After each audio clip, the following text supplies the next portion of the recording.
Yoldaş Qaraxalı. Bəli. Zəhmət olmasa bir dəqiqə. Geldim ay Fatma xanım. Ne var, ne olur? Bu yoldaş malları geri qaytarır. Ne? Bu deyib buradadır. Kimdi han o yoldaş? Evet. Bana bak görün. Neydi burada?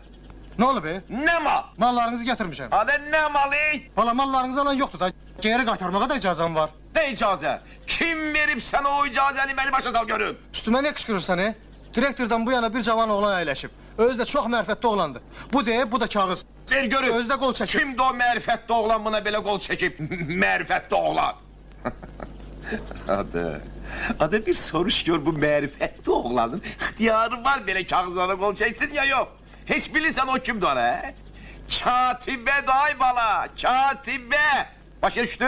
Hadi bakalım. Bəli. Kalk kalk kalk. Baş. Hiç kimden de işte kabul eleme yine. İsteyir koyulam seyredeceğim burada diyansın.